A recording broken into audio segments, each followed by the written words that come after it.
Jadi saya harus meluruskan putusan PT UN tidak final binding. Yang final dan binding itu MK. Untuk PT UN masih ada upaya hukum lanjutan.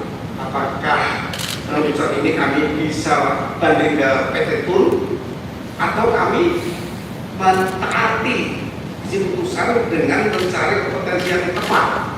Sayangnya ini menyimpang juga, putusan ini tidak selayaknya. Kalau dikatakan tidak, kompetensinya kemana? Mestinya ditambahkan. Ini tidak kami temukan dari putusan terbalik, kami tidak menemukan bahwa dengan kompetensi absolut yang salah karena diputuskan kompetensinya tidak diarahkan kemana. Jadi seperti itu. Jadi hanya dia mengatakan kompetensinya tidak di PTUN. Lalu di mana?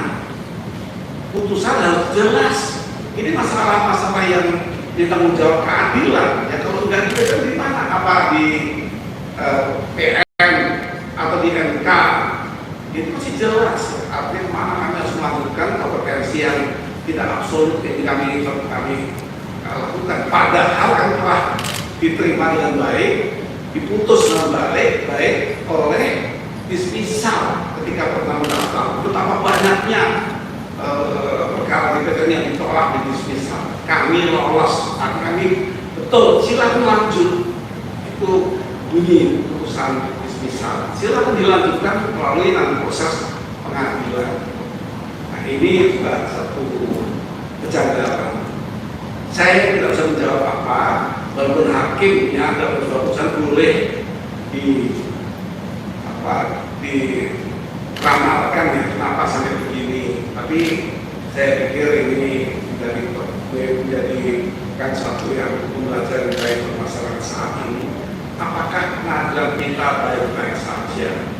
Ini menjadi pembelajaran yang perlu kita perhatikan. Pertanyaan kedua tadi, apakah ada upaya lain dan apakah kami akan melakukan upaya lain? Hal ini tentu sangat tergantung pemilik kuasa, yaitu ketua umum kami PDI Perjuangan.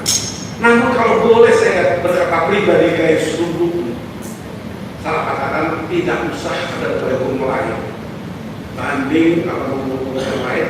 Selama kondisi peradilan masih seperti ini, hakim tidak merasa mantap, hakim tidak merasa aman untuk buat putusan yang sebagaimana mestinya.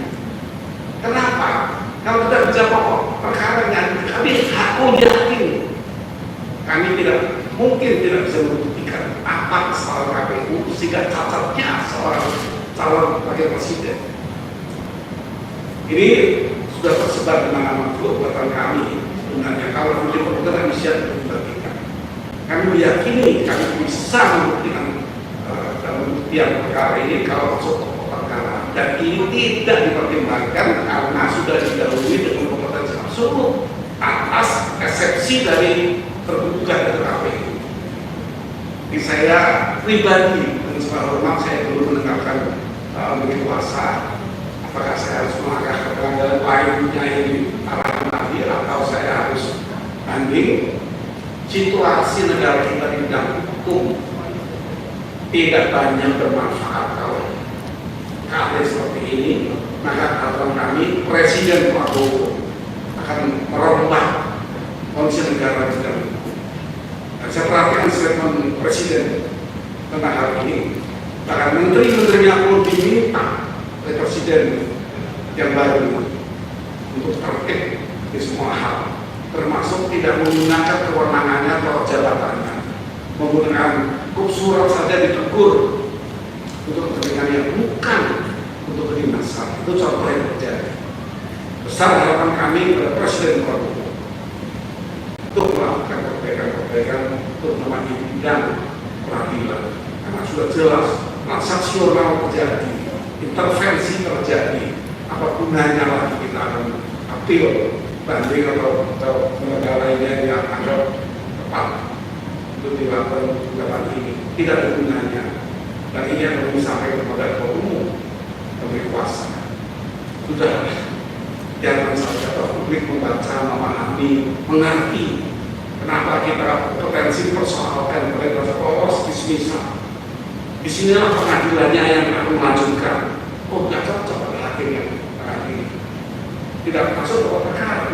Jadi ini kan satu hal yang perlu pertanyaan. Diundur waktunya oleh petitum kami, yaitu untuk dilantik, ditunggu sampai 2020 karena toh percuma saya urus juga. Mungkin begitu, mungkin ya tidak berandai-andai.